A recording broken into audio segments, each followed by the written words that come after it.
it's Lauren. Thank you so much for listening to The Afterlight.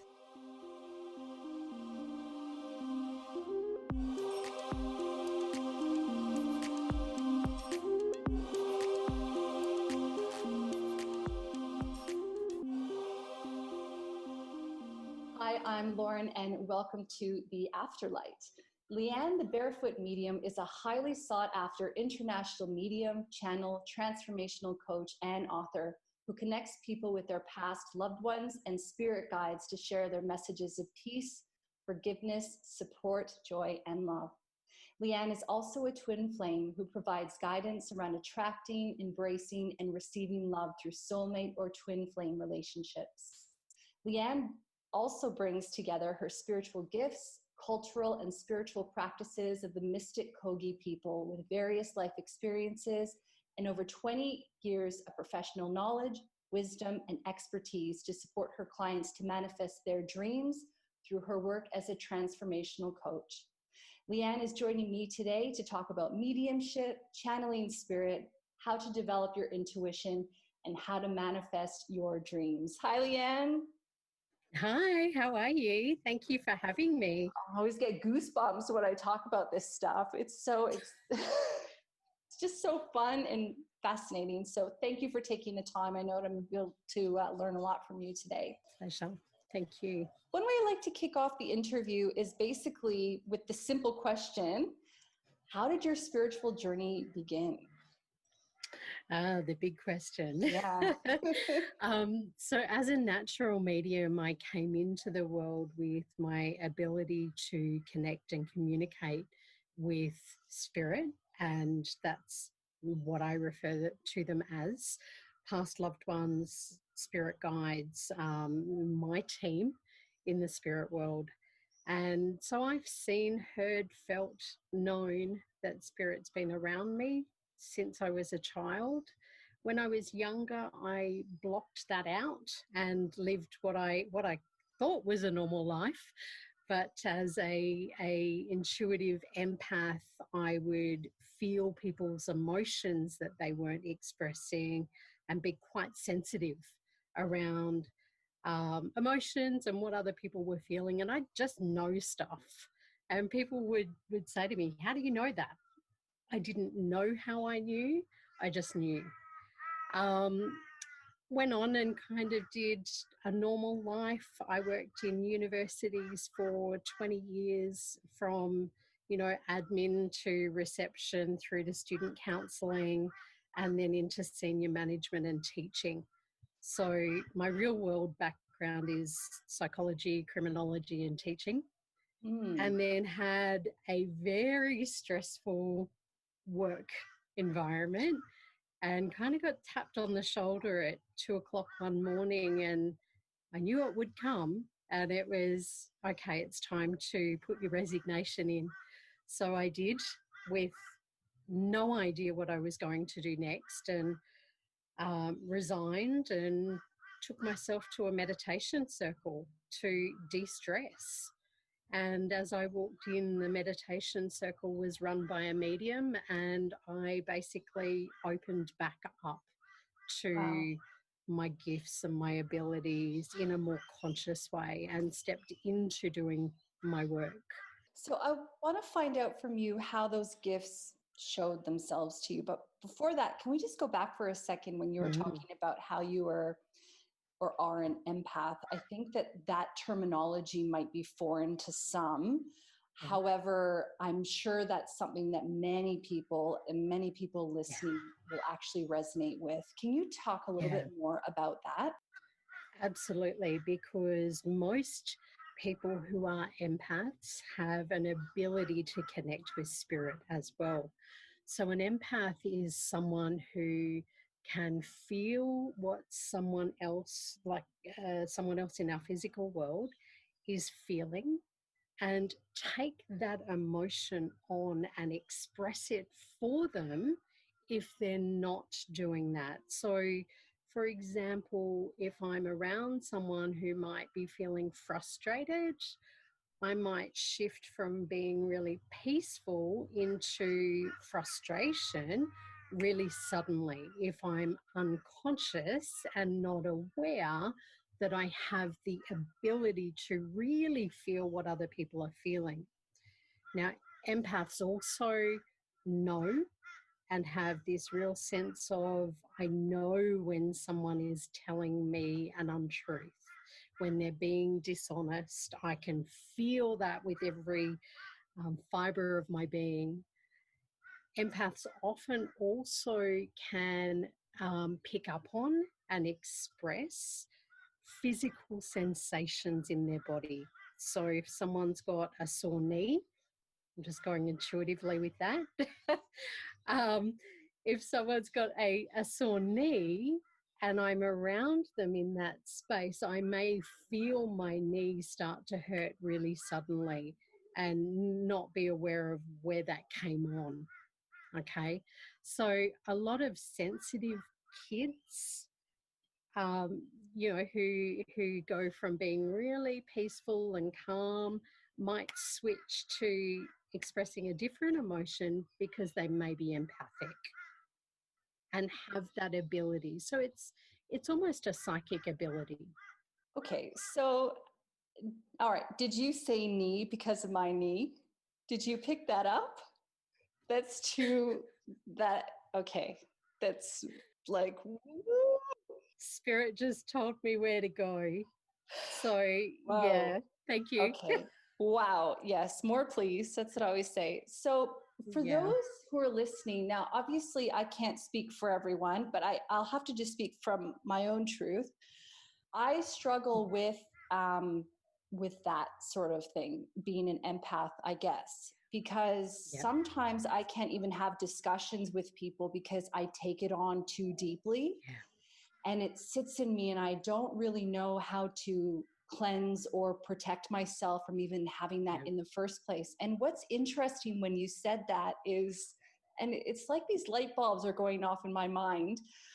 If someone says to me, I'm sick, like I have a cough, I go, oh, I'm sick too. And I automatically feel sick. And so do you think these are symptoms of what you're talking about? We all have the ability to be empathic in terms of, being compassionate and empathize with someone.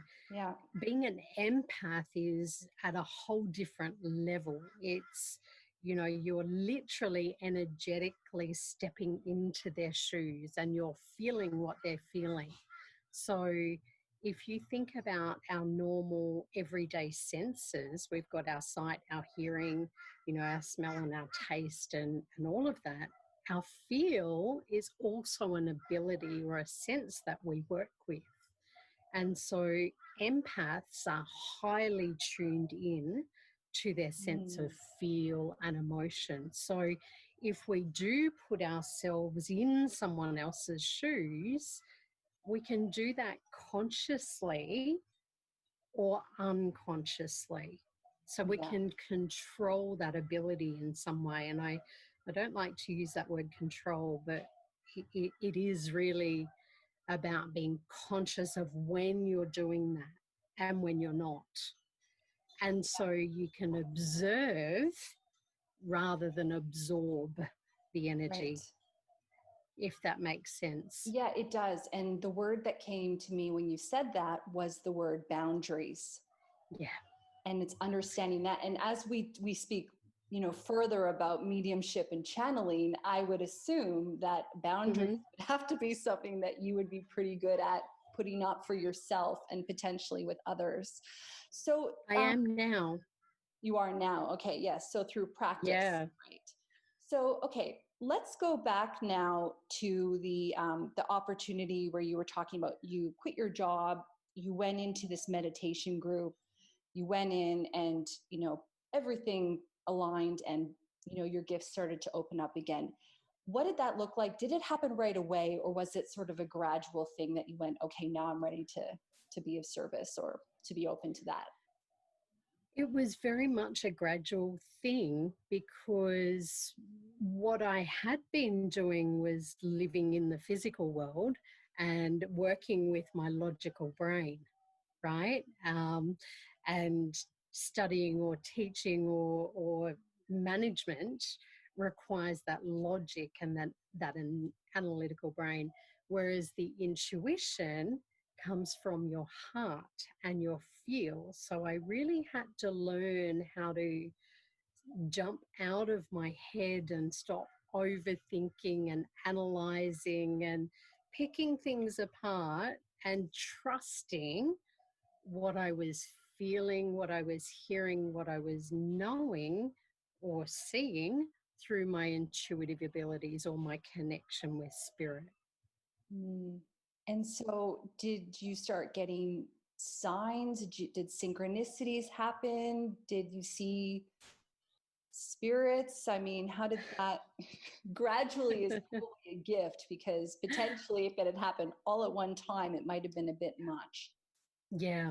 And so maybe I'll take a step back. When I was a child, I saw, I heard, and I felt spirit around me a lot. And so that's, really where it came in around those boundaries for me. I didn't know what that was, or I didn't understand it. And so I was really quite fearful of what was going on.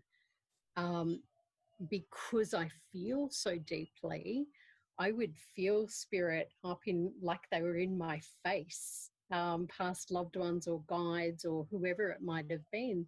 And as a child, that was quite scary because I didn't know what it was. I'd Yeah. hear them walking up and down the hallway in my house.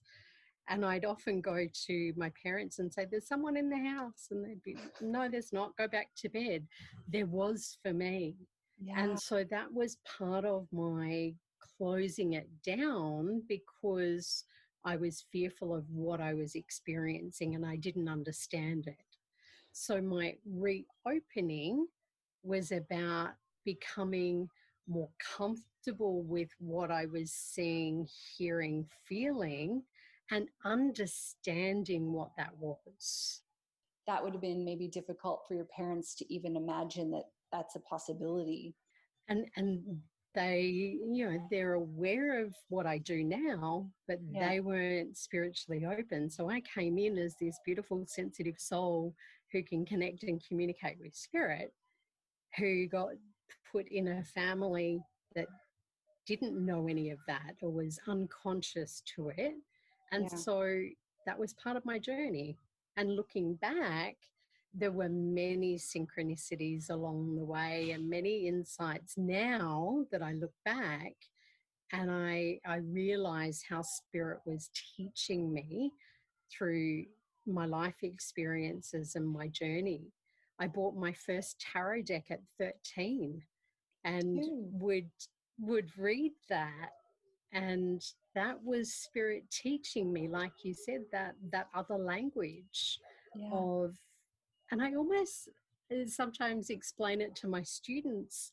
It's like playing charades, but you're doing that through your senses rather than a physical being standing in front of you doing that. So you might get a feel like I did with your knee and get drawn to my knee.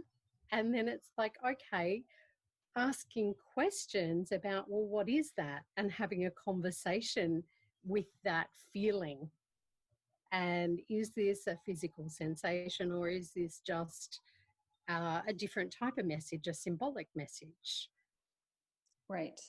Yeah, that was too cool. That was validation for me. That was way too cool. So, how does mediumship differ from channeling? The terms are used quite freely. Yeah. So a medium in the traditional sense is someone who connects to passed over loved ones and brings through evidence and information to confirm that the soul continues after we leave this earth.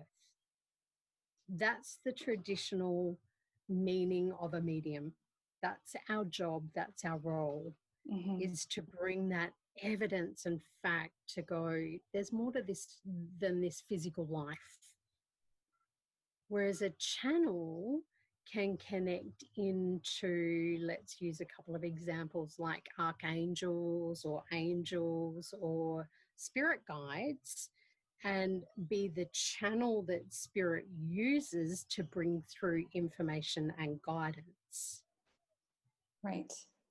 So we can just use it in different ways. So a Right. channel is someone who brings through information. A medium is technically a channel. Yes, but talking to different sources, I suppose. Yeah, correct. So when you communicate with, let's say, a soul that's passed over, a person that has passed over, how exactly do you communicate with them? Do you see them? Do they have imprints in your mind? How does that even work? Do they speak English? Sometimes not. So it will vary. So I like to say it's a little bit like us in the physical world. If you're a visual person, when you pass over, you might come through with more visual information.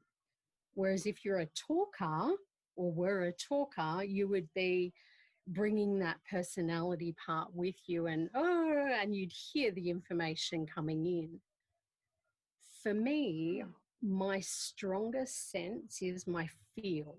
So all mediums will have a stronger sense that they work with, and it might come in initially that way, and then you get images, sounds, taste, smell, knowing, all of it. So it depends. Each reading, each sitting can be different because each of our loved ones who've passed are different. Right. And do they maintain, when you're talking to people, do you find they have the same personality? So mediumship is about bringing through evidence of who they were, right? So one of the things that gives us information about who they were is personality. Yeah. And so they can bring that information through as part of the evidence. So if someone was a very quiet type of personality, I might have them come through and sit there for a while, not saying much, so that I'm aware when I pass that on to someone, I can say, look, I feel like I've got dad, or, on your dad coming through. He's passed over, but he's sitting back very quietly, and just observing and seeing what's happening. Whereas if mum was very talkative, I would have a different experience that I bring through for the person having the reading. So do you I'm trying to figure out a simple way of, So do you almost have a code and you say to the universe, okay, if the person coming through is quiet, they're going to sit down. If a person coming through is really loud, they're going to stand really close to me, like I can't get enough space. If they're older, they're going to sit higher. Like, do you kind of almost have a chart, and then when mediums or when people come in, they have to go, okay, I need to act this way? Does that make sense? How it does, that? because many mediums do, and there are some things that I do have a way that spirit brings that information through. So for example, if I'm bringing through the relationship that they are, so if it's mum, dad, grandfather, grandmother, sibling, whatever that might be, I use my body as a timeline. So a baby might come through and I will feel the energy at my ankle, and it will be on the right side or the left side for a male or a female. And so a parent, for me, would come through at the shoulder level. So I would feel, the energy hit my right shoulder if I'm dealing with dad who's passed. Wow. If they're showing me that the relationship was close, then they might stand in really close, or they might stand right back. And so I'll see them and say to the person, I feel like I have dad, but he's standing right back. So he's saying there was either a physical distance or an emotional distance there. Would that be true? So yes, I have some things that come through as a symbolic or, code, I guess you'd call it. Yeah. Um, Other things like birthdays or anniversaries, I might visually see a calendar in front of me that flips to the month that I need to go to, and then I'll see which date. That is so cool. So it is like another language. Yeah. So when you see spirit, do they take on the human form? Do they have characteristics? Do they look as real as me, or are they shaded out, or how does that show up for you? Some people see them in different ways. For me, if I see a spirit person, I will get an impression through my third eye. So it's almost like when you close your eyes and open them very quickly, I will see an image within that third eye. And I will then have this knowing that they were tall or short, or what type of build they have, or I might see a silhouette. It's almost like when you see a bitumen road with the heat coming off, the energy that Yeah. you see coming off. It's almost like that for me. Okay. And is it sometimes stronger and sometimes weaker? Yeah. Yeah. So when people pass over, it's funny because I've spent a lot of time on YouTube. That's all I'm going to say. But do you find that the spirit stays the same age of when they pass, or do they change to be, maybe their most ideal version of themselves? Or is there a difference? Um, it depends. So when you ask that question, I'm thinking of one of mine that's passed, who will sometimes show himself as a younger age when he was healthier and happier, because he had a lot of challenges in life and was a suicide. So Yeah, he doesn't necessarily want to come through and show that part of his life. So right. he'll go back to a happier time. But most of them come through as they were. Yeah, and I It, guess it that just would be, depends again on personality. If you don't like aging, then you're not going to come through looking really old. yeah, true. Yeah, fair Yeah. enough. What are some of the stories, or can you share maybe one or two of, readings that you've done for people? And I don't know, I just love hearing the stories. It just, yeah, it's really magical. Okay. Wow. Okay. Let me see which ones they want to bring through. So I guess, okay. I have a really good girlfriend who years ago I hadn't seen her for about a month, and all of a sudden felt the need to talk to her and communicate. So I reached out and didn't know that her brother had passed. And so I'd had her brother come to me to basically say, talk to her, she needs some help. I didn't know anything about how he'd passed or anything. Um, we caught up for coffee, and I shared the experiences that I'd had leading up to that. He had some depression, some anxiety, some separation with a partner, and a child custody issue, and there was a car involved, and it was driving at high speed. On my way to meet the friend, I realized that I was actually driving really quickly, and I had to consciously stop myself and go, okay, hang on, this must be relevant for what's going on. Oh, And so I passed that information on to my friend, and she'd shared with me that he basically drove his car into a tree. And so that was a significant part of the evidence and the information that Spirit was giving me. mm, So that's probably a more traumatic one. um, you know, there's been experiences with, I had a beautiful lady come to a group reading where I brought through her dad, and he put an object in my hand, and I explained this object to her. It was a pewter silver jewelry box. And I'd said to her, it's got patterns on it, it's very intricate. And I'm seeing and hearing the words, it's a gift. And she said to me, no, it wasn't a gift. And I said, okay. And I went back to her dad and I'm saying, she's saying it's not a gift. Come on, give me a bit more here.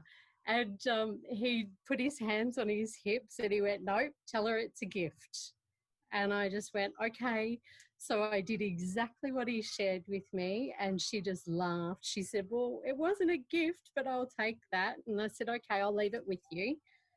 She went home, and the next day she emailed me and she said, you'll not believe it. I looked at the jewelry box and on top was the words, it's a gift. Goosebumps. And yeah. So sometimes we get information through that the person can't confirm while we're sitting with them, and we just have to trust what we're getting and trust that the loved one knows exactly what they're talking about. So there's a couple of different examples. You know, when you're talking, it makes me feel, I've been very fortunate that not a lot of people that I know have passed on. Okay. And so I've known people that have passed on, obviously, but not very close people. And when these things happen, it's so sad and traumatic and terrifying and, you know, all those emotions. And yet when you hear these stories come through people like you, there's this element of disbelief and hope and almost a blessing in a way. It's so, and, you know, sometimes I find that I want to, you know, when someone loses somebody, I want to scream to the rafters and say, there's opportunities for you to seek help to heal this. But not everyone's open to it. And I mean, how do you even explain this sort of stuff to people who are like, but how is this even possible? You know, it's too good to be true is really the thing that comes to mind. Or do you even bother? There's two things. So my background in criminology means that I'm very conscious of having to bring through evidence that is beyond reasonable doubt. Yeah. That no one would know unless you were connecting and communicating with that particular loved one. You know, and so that's the first thing I would say. Second thing I would say is that if we have beliefs around God or religion or whatever, we believe in an entity, a being, whatever you want to call them, whether it's God, Buddha, Muhammad, whoever, that exists without us being able to see it. So that's a belief in something that's a higher power. Mm-hmm. And our loved ones, when they leave this earth, they go somewhere. Well, most of us believe that. And so I often explain it like they've just gone to another city, another town, another location. So we're using our intuition, our abilities to communicate with them in a different way and allow for someone to experience that communication and that connection with their loved one again. And the person that's left behind in the physical needs to be emotionally ready for that, because every medium is dealing at some level with someone in grief and loss. Yeah.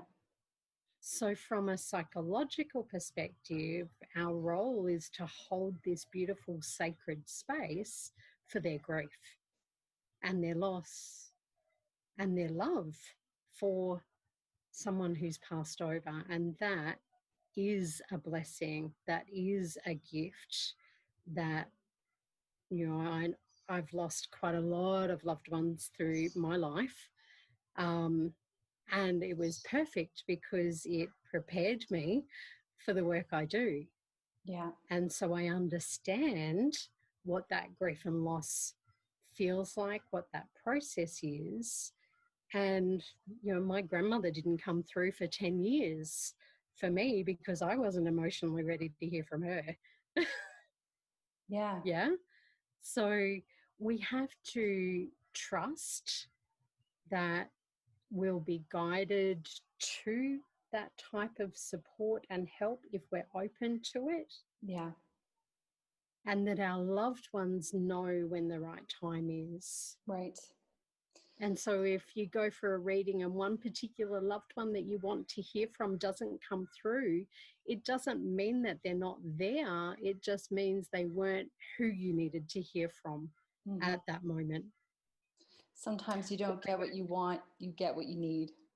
Exactly. Or that they were the best person to deliver the message you needed to hear, right? Yeah. So you were talking earlier that you have students. I mean, how did you learn how to, develop your code and to put all of this into practice? And how did you get so good at it that you decided to teach it to others?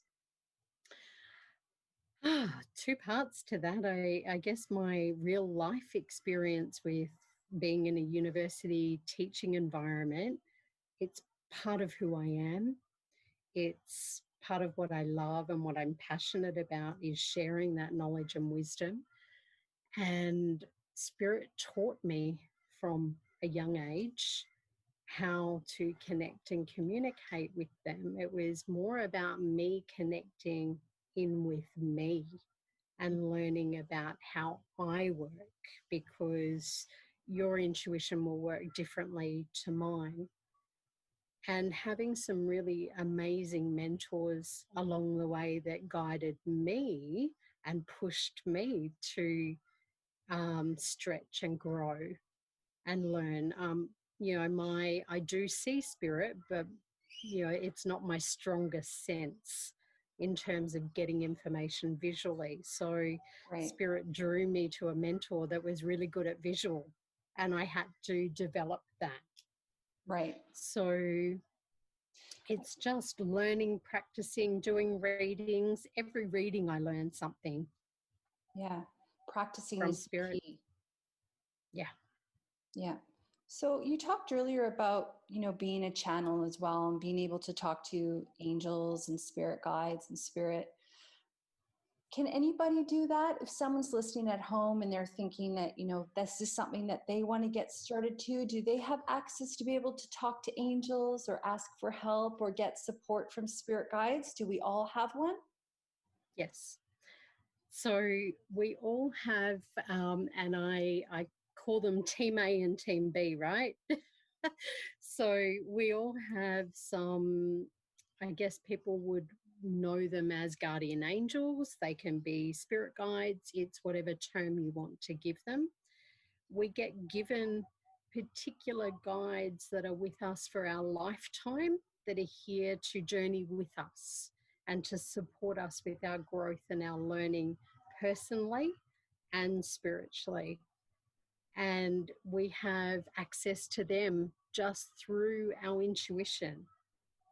So we've got two ways that we can channel or bring through information. It's from our own soul, our own intuition, and our own knowing. So we can connect to that, which is often referred to as our higher self or our soul. Or we can go to angels, guides, and call them forward and channel information through there. And that information can be presented externally through things like feathers and coins and music and all of those beautiful things that we often get. And I have a loved one in spirit who often gives me a particular song to know he's around. And I'll just go, oh, yep, okay, hi. There's another one that will bring through butterflies for me, and I know particularly which loved one that is. And there's also guidance that comes through our internal senses, which is that vision, the sound, the taste, the smell, the feel that we connect into and learn more about. So we might just get a thought drop in about a loved one. And so that's our internal messages or our internal way of connecting. Or sometimes you might go, oh, I've got the best idea. Okay, maybe. I'm sure you do. Or even if you turn around and look behind you and feel like there's someone that walked past and there wasn't, that could be spirit presenting themselves, and you felt them and you saw them out of the corner of your eye. Right. Or if you've ever had a feeling like someone called your name and there was no one there, that's often spirit calling your name to get your attention.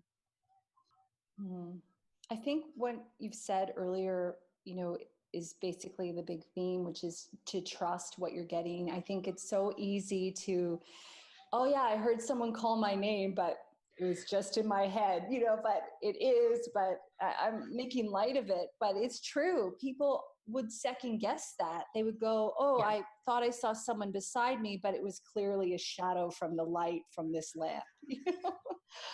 And that's okay. Yeah.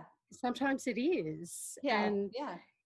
Sometimes the feather that you see on the ground or the coin you see on the ground is just exactly that. Yeah.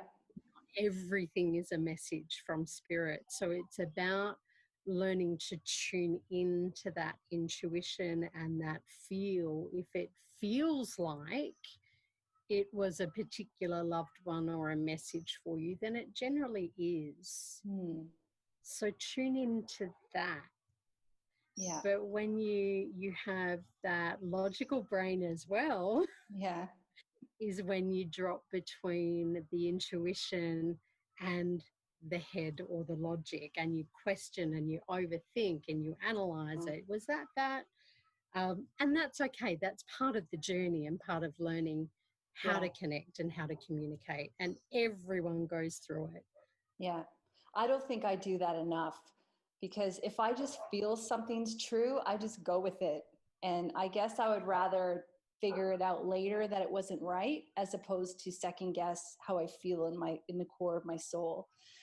That leads me to my next question, which is about discernment. So I find that, obviously when you talk to people who aren't in the same, line of thinking, when they hear about channels or psychics or mediums, for some people they get defensive and it's not something that they're open to. And there are some people that give themselves those titles when they're not the real deal. So do you have any advice on how people can discern between what is true and what is not, who a legit, channel and medium is versus somebody who's just really good at reading body language and learning how to egg someone on or taking advantage of someone in a grieving time? That's a very big question. Yeah.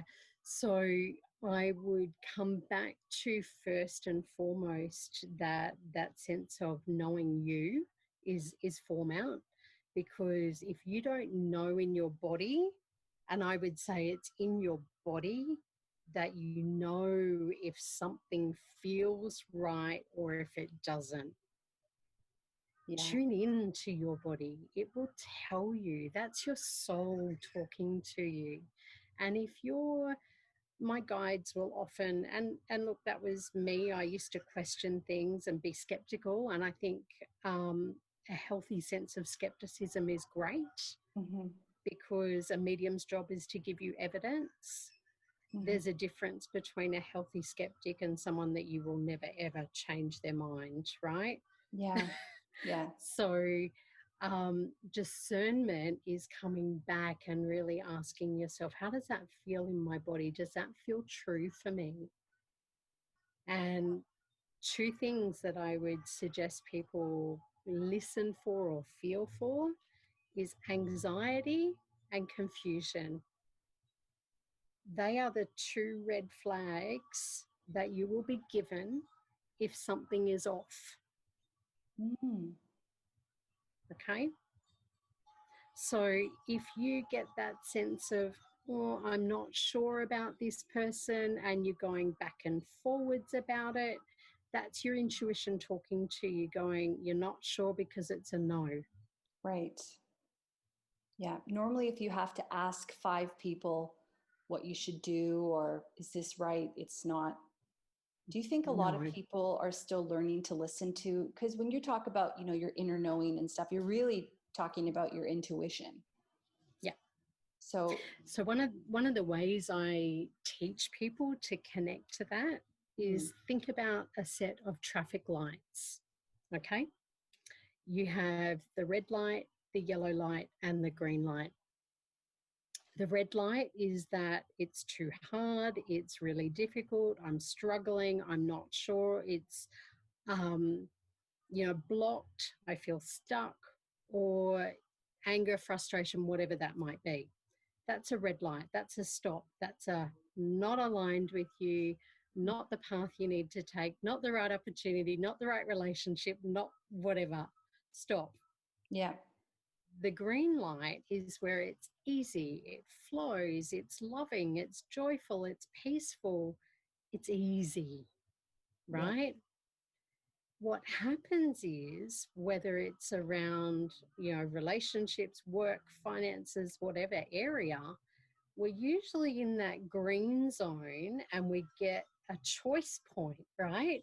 Where we have 2 options or more than 2 options and we need to make a decision.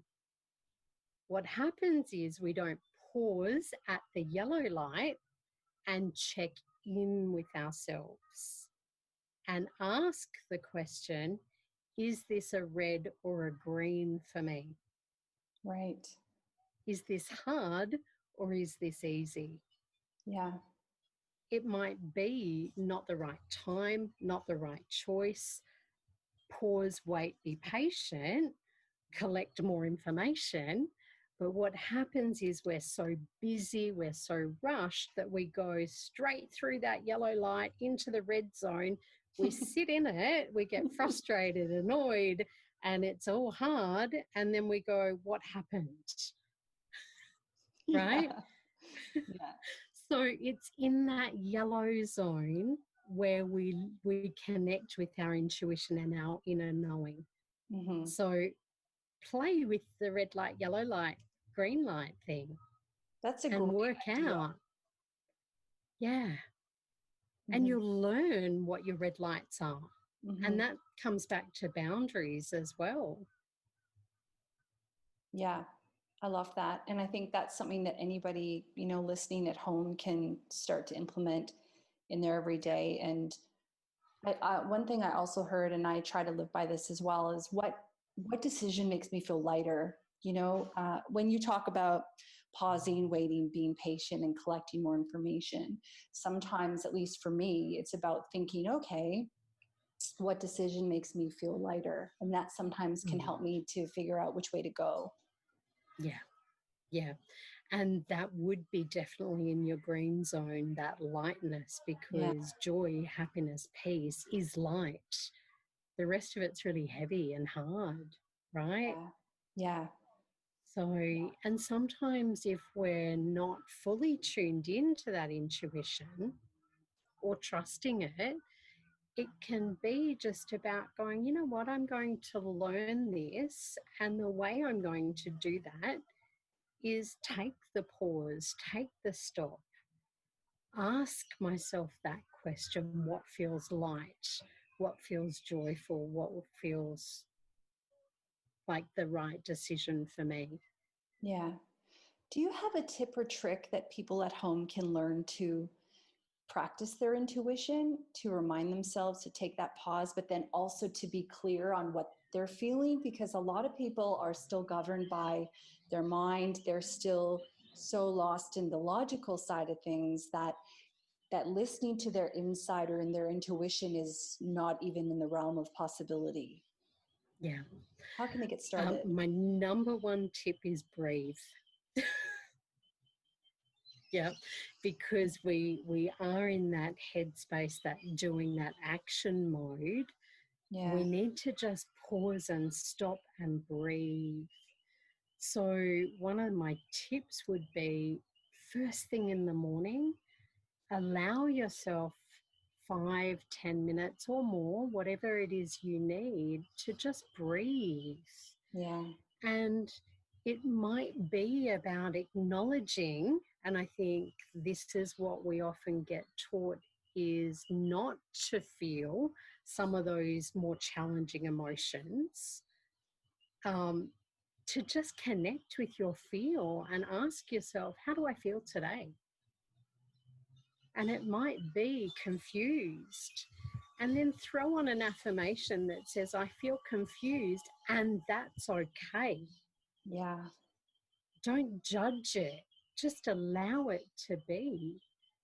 And what that does is move it through your body, because you're accepting the confusion and going, okay, come here, confusion, let me love you a bit. Yeah. Right? Yeah. And then what comes from that is clarity. So breathe, acknowledge what you feel, and then ask, what do I need today? Yeah. How often do we ask ourselves first what we need? Not very often. And then I think that even if we do ask what we need, we don't always listen to it. You know, I need a piece of dark chocolate. I just need that. Okay.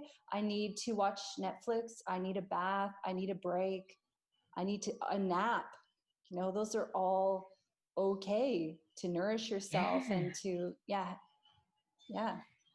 We have to, fill our own cups up first, because you can't hear what you need. You can't hear your intuition if you're focused on the external world or someone else's needs that have to get met or doing. And look, we need to do that as well.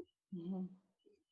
It's about balancing the two and giving to yourself first. Yeah. And going, what do I need today? And I've had a very busy few weeks. And so this morning I actually gave myself permission to stop and to do nothing, and to just be. And being is an action. Rest is an action. Yeah. I find I sometimes, feel guilty about resting. I'm getting better at it, that's for sure. And, thankfully my partner, he's always saying, just take the afternoon off, or, which sometimes you need that encouragement, like, okay, I'm going to do it. But yeah, it's, we have enough time. And it's often about, why do we need someone else's permission to do that? Aren't you worthy and valuable and loved and supported? Can't you give that to yourself and give yourself permission to have that? Yes. The more you do that, and that's where the manifesting side comes in, right? The more we give to ourselves and are willing to do that for ourselves, the more we attract back in. Yes, because what you give, you then receive. Yeah. Now, I know we only have a couple minutes left. Believe it or not, an hour has gone by. It just blows my mind how this always happens, run out of time. For those who were listening today and they were thinking, on the topic of manifestation, I would love to maybe manifest or attract a sign from maybe my loved one, or even just from the angels. I know we talked about coins and feathers and butterflies and fabulous things like that. Do you have some kind of maybe intention that you use that our listener could also maybe try out to kind of attract that sort of sign to them? Yeah, I would again say, come back to your breath. Just sit down as if you were sitting with your loved one and having a conversation, and just ask. And I think that's the part that most people forget. It's ask. If we don't ask, we don't receive, right? So Yeah. it's almost like I set an intention, which is a direct, purposeful request for something Yes. to happen. And then I step out of the way. I ask once, I don't nag. I step out of the way and I Yes. allow them to bring that in. Yeah. So you don't ask and then you don't tell them how you want it and when and not. Okay. All right. No. I'm not asking for me. I'm asking for a friend. Oh, So. yeah. So it's funny. It's like you go to a restaurant and you put in an order for your meal. Are you going to go back and stand next to the chef and help them cook it and tell them they're doing it right or not right and that you want it this way? Or are you just going to order it and sit there and enjoy the company that you have around you, connect with others and just allow the chef to do his job? Yeah. And trust that it will arrive in the best way Yeah. that will work for you or that you're open to receiving. Yeah. It might come through another person. It might come through one of those physical signs or a song or whatever it might be, or a post on Facebook even. Mm-hmm. I I remember I was talking to my mom a while ago and, she hadn't heard from her mom who's passed over. And I don't know if ever, but definitely in a long time. And I said, well, what's something that, makes you think of her? And she goes, country music. And I said, okay, well, put it out there that you want a country music song to, find its way to you. Anyway, fast forward a couple of days, she sent me a text message and she said, I got my sign. Now, it wasn't a country music song, but it was my grandma's name in her Words with Friends board. And I thought that would have been more of the way that my grandma would have communicated, because she was all about words and books, and my mother is the same. Yeah. So yeah, I think sometimes just putting it out there, saying maybe this is how I kind of want it, but also being prepared to just accept it in the way it comes. Yeah.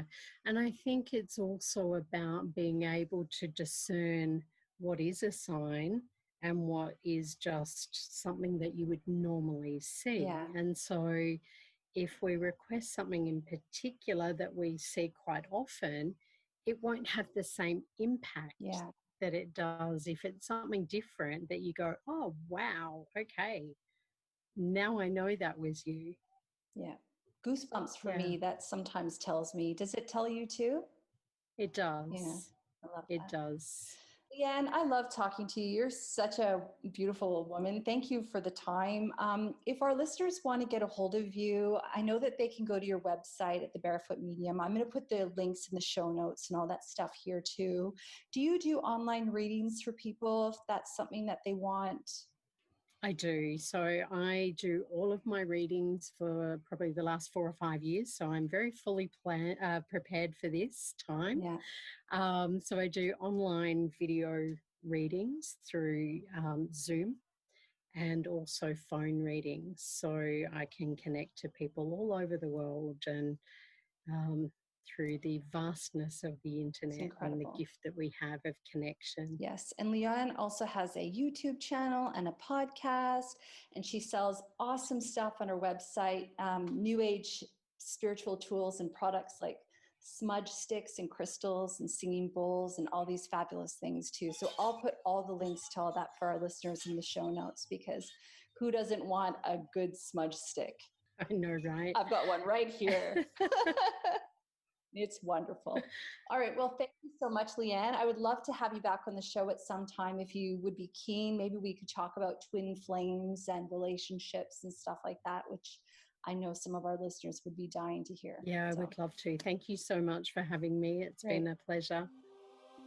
Thank you. Hi, thanks so much for listening to the episode. If you enjoyed it, please leave us a review where you get your podcasts. And be sure to share it with your friends. Thanks.